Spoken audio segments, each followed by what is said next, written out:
this is Science 10, Biology, Lesson 7, so gas exchange in plants. Let's color. So you needed to watch B6 just to get an idea of some of the structures of plants, because we'll be talking about that. So it says, recall, photosynthesis mainly occurs in the palisade tissue.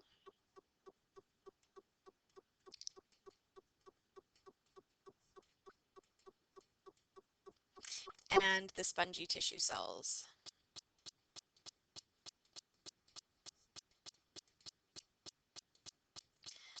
So again, that was within the mesophyll, or the middle layer of the leaf.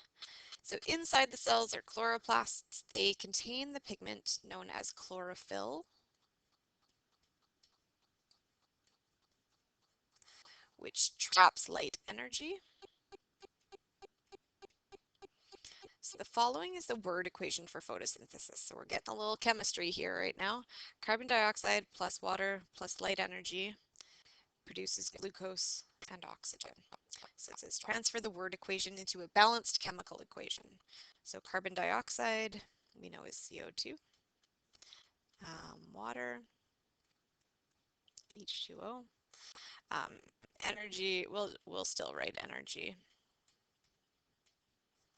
Produces glucose, so C6H12O6.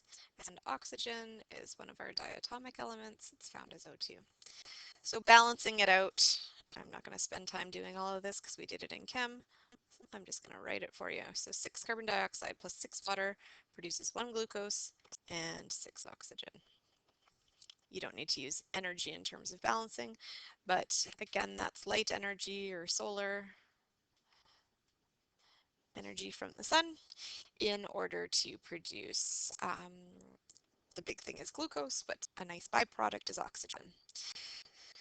So glucose is stored as carbohydrates.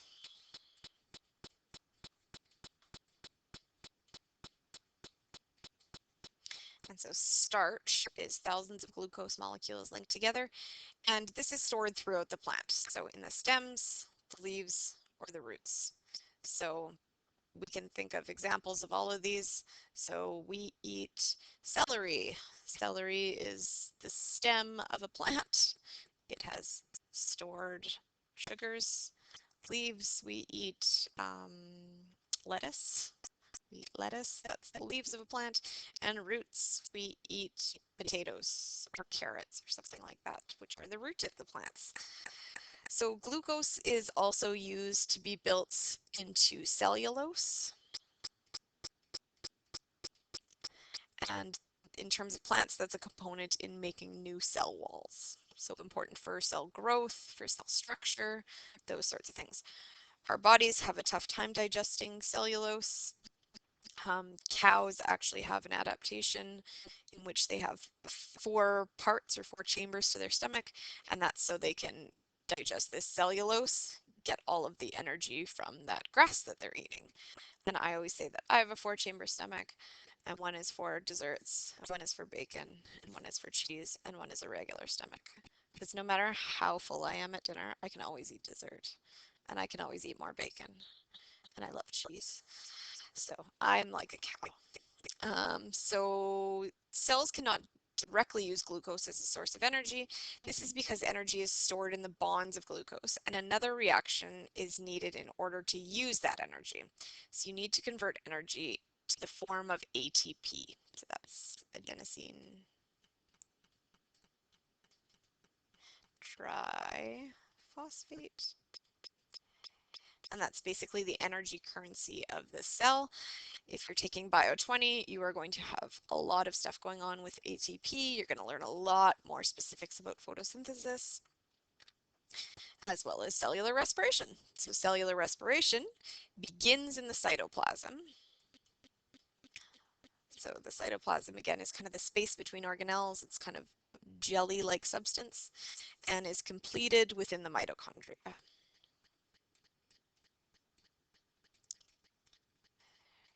So again, what cellular respiration is taking the energy that's stored within the bonds of glucose and converting it into ATP. So that's that energy form that can be used by cells.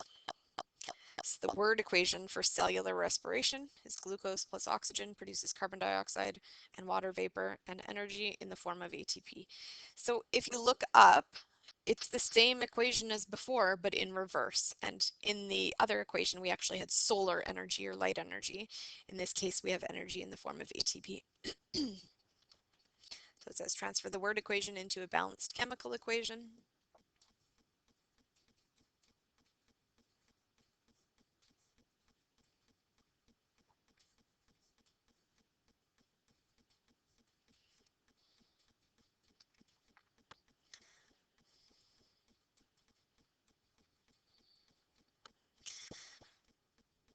So glucose plus 6 oxygen produces 6 carbon dioxide plus 6 water and energy in the form of ATP. And so this is the energy that can be spent by the cell to grow and to move and to produce things. That's the energy currency of the cell. So it says, sorry, coughing and yawning, I'm all over the place. I haven't had a coffee yet. Fill in the blanks on the diagram below. Using the terms, you might use them more than once. Oh, it's hard to see on this. It's probably hard to see on yours. So A is the source of energy.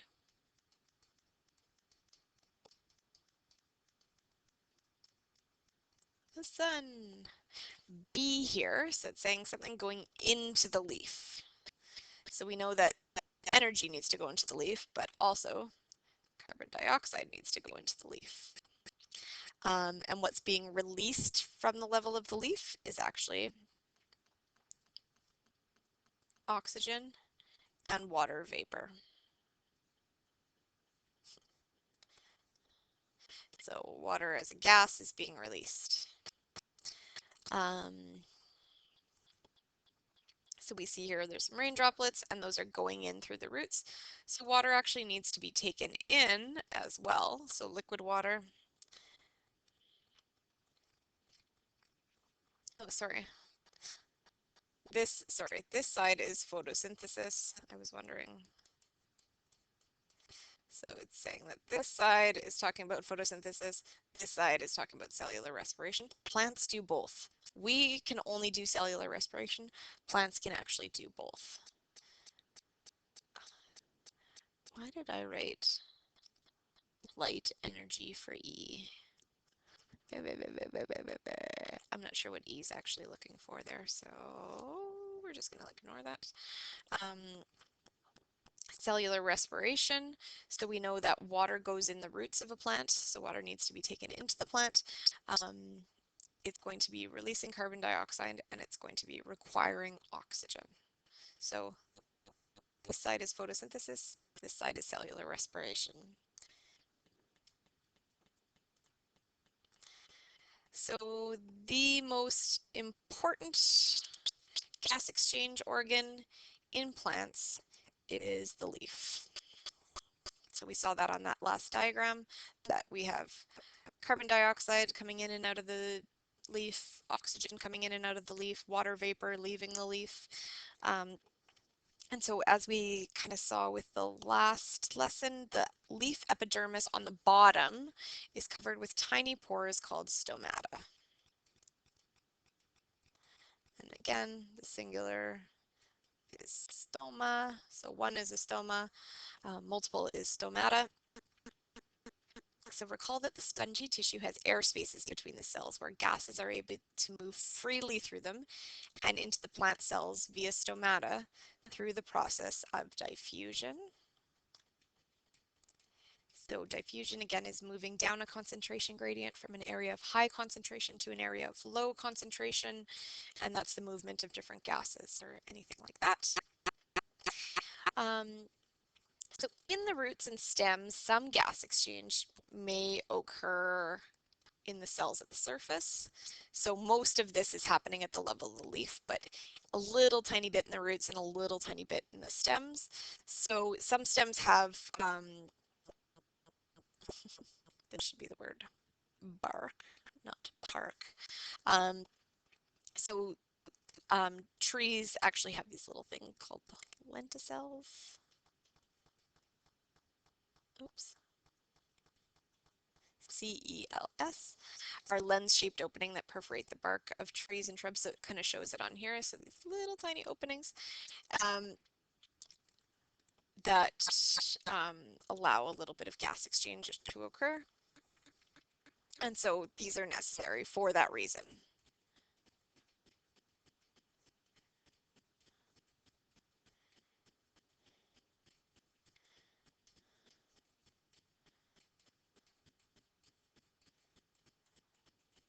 So allowing that gas exchange to occur for photosynthesis. All right.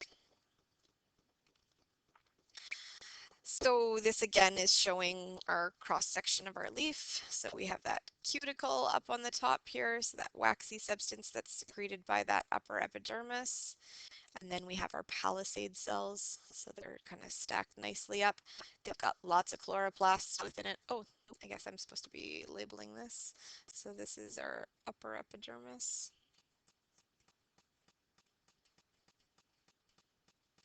It already has the cuticle labeled for you.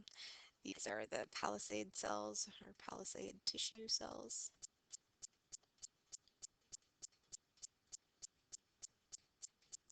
And then these ones that are have a little bit more space in between them. So you can see there's like a space here and space. Those are the spongy tissue cells.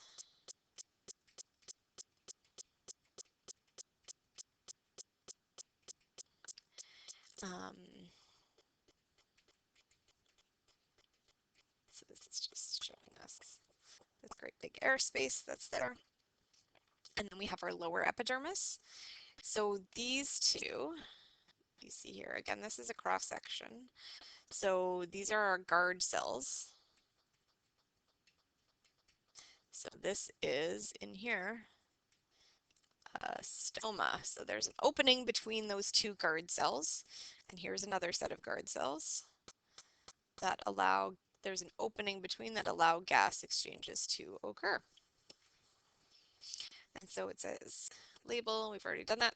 So stomata allow gases in and out that are diffused through the membranes of the spongy tissue cells. So we know that as these cells, our palisade cells and our spongy cells are undergoing photosynthesis, they're going to be releasing oxygen. So oxygen can come out of the plant and carbon dioxide is coming in. So if we have a guard cell, we know that O2 is going to be heading out of the leaf and CO2 is going to be heading into the leaf because this is needed for photosynthesis. This is produced by photosynthesis. So it says show the net gas exchange by a photosynthesizing plant. Oh, I don't quite have the room on this. So I guess this is what this part is. So labeling the arrows entering and leaving the stomata in the diagram. So O2 is leaving. So it's a product of photosynthesis.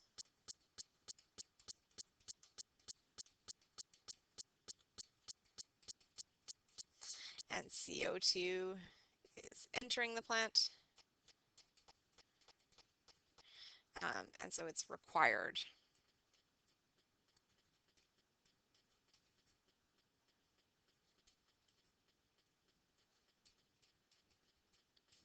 For photosynthesis. Sorry, I was running out of room there.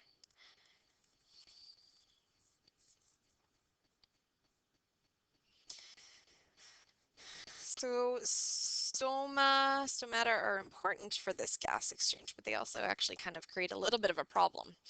So although they permit gas exchange between the air and the photosynthetic cells inside the leaf, they are also major routes for water loss through evaporation. So as those little guard cells open up, yes, carbon dioxide and oxygen are moving, but water vapor also actually moves. And the concentration of water vapor in the cell is higher than outside the plant. Sorry, the concentration of water vapor in the leaf is higher than outside the plant. So we know that water is going to actually move down its concentration gradient and it's going to move out of the plant. So water evaporation from leaves is called transpiration.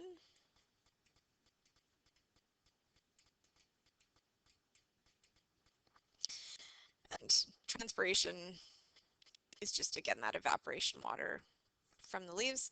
Stomata can change their size. It's not really stomata that are changing the size. It's the guard cells that can change the size of stomata. So the guard cells have the ability to increase or decrease the size of the pores in order to control the gas exchange.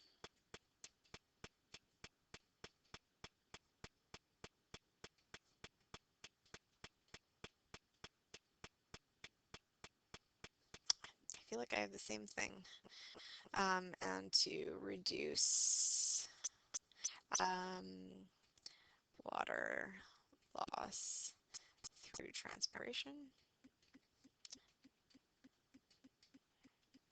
On my notes, I have control the gas exchange for number one, and then I have regulate the amount of gases entering or exiting the cells, which is the same thing twice. So I think probably reduce water loss through transpiration would be a better thing to have there. So how stomata open and close. So those pair of kidney-shaped guard cells. So what they look at, if you weren't doing a cross section where you cut into the leaf and look at it from the side, if you were looking at the bottom, it says they're kind of kidney bean shaped. I know I drew them the other day, so they kind of look like that.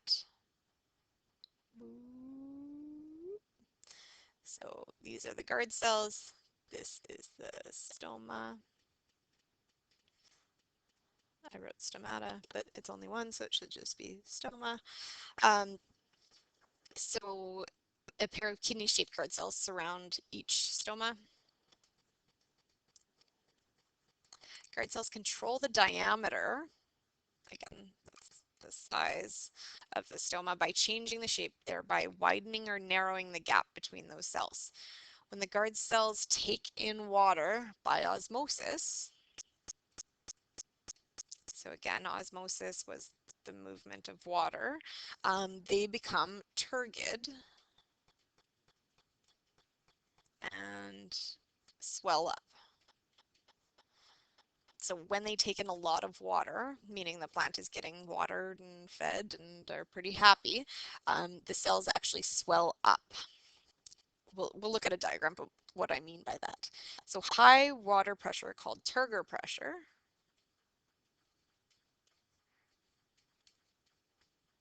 causes the guard cells to buckle outwards, increasing the gap size. So that's saying when your plant has a lot of water, it can increase the stoma size, because if it loses a little bit of water as water vapor, it's not as big of a deal. So when the stomata are open, carbon dioxide can enter the leaf and oxygen and water vapor can exit the leaf. So again, we're trying to reduce water loss, but when there is enough turgor pressure, the plant isn't as concerned about that. So more photosynthesis occurs when the stomata are open.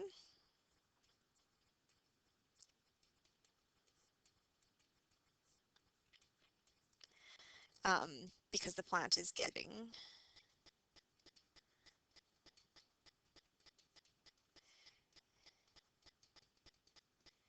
that carbon dioxide that it needs for photosynthesis to occur, and it's also getting rid of the products, so getting rid of the glucose and the oxygen. When the guard cells lose water due to transpiration, or like if you haven't been watering your plant as much, they become flaccid and the stomata closes. So it changes the shape of the guard cells in order to, that's what's actually happening to change the size of the stoma. So during the day, in most plants, are the stomata open or closed? There's no way I'm going to be able to write on that line, so I'm just going to flip to my key where you can see it.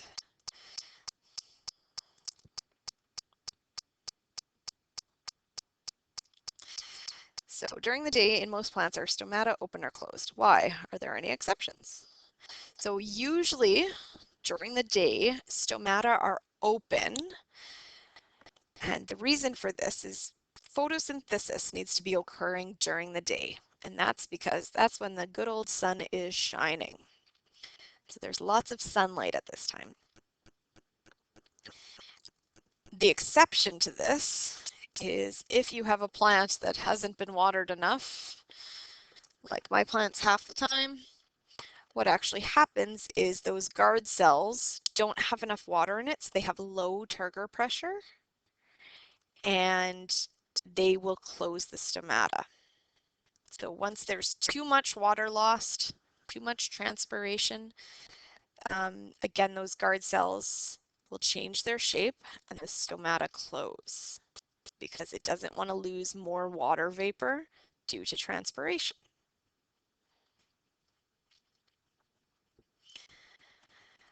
So it says at night, are the stomata open or closed? Why? So at night, the plants should have their stomata closed because you don't want to be losing water at night when there's no opportunity for photosynthesis to be taking place. So once the sun has gone down, most plants will want those stomata closed because then it's not losing any more water due to transpiration.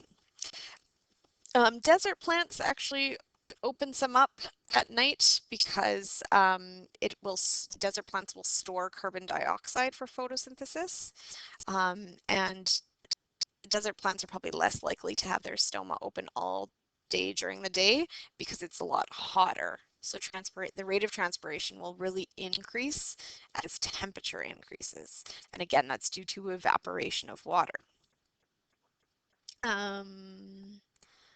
Yeah, so for the most part, they should be closed at night. But, as it says there, it may be partially open for gas exchange for cellular respiration. So we know that plants need to be doing cellular respiration as well because they can't spend that energy that's stored within glucose. So plants photosynthesize, but they also do cellular respiration. So there might be a little bit of gas exchange for that. So it says label the diagrams below to show the guard cells and the stomata. Identify if it occurs during day or night, if it has high or low turgor pressure, and whether osmosis or transpiration is occurring. So this first one, we see that the stomata is wide open, so that's probably during daytime because we want to be allowing carbon dioxide to get in. Maybe I'll go back to my actual diagram. Okay, so this first one we said is daytime because the stomata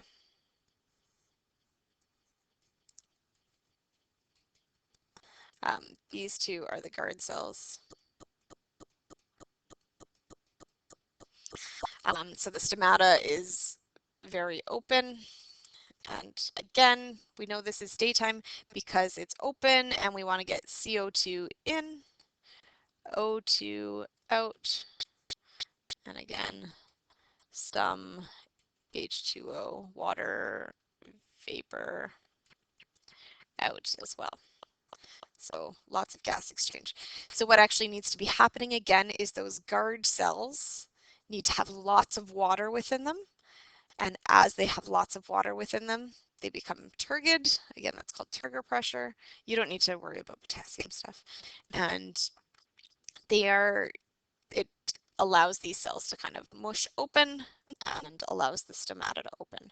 But when there's not enough water, again, don't worry about the little red dots in the potassium stuff. So either when there's not enough water or it's nighttime, those cells have lower turgor pressure. Oh, I guess I didn't write those. Boop, boop. So this is high turgor pressure.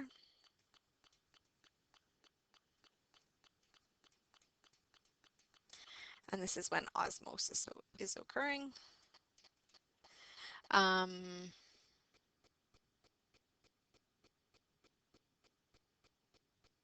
don't actually, let's just cross this off. I don't want to talk about what that is in regards to it because we're not talking about the potassium stuff. So this is nighttime. This is low turgor pressure. So those guard cells are closed. And again, less gas exchange. So the effect on photosynthesis of these guard cells. Sorry, hopefully you got what you needed from that last slide. So the effect on photosynthesis, if plants do not get enough water, guard cells stay closed. And again, that's due to low turgor pressure. If the guard cells stay closed and there's no stomatal openings, gas exchange cannot occur. So if gas exchange cannot occur, oh, there's not enough, oh gosh, what am I doing? OUGH. That says the word enough. Some might claim not enough carbon dioxide for photosynthesis. And what we'll see is less water, less carbon dioxide, oops, less CO2, less photosynthesis. Not great for a plant. Lack of water or water loss in plants causes that decrease in turgor pressure or low turgor pressure.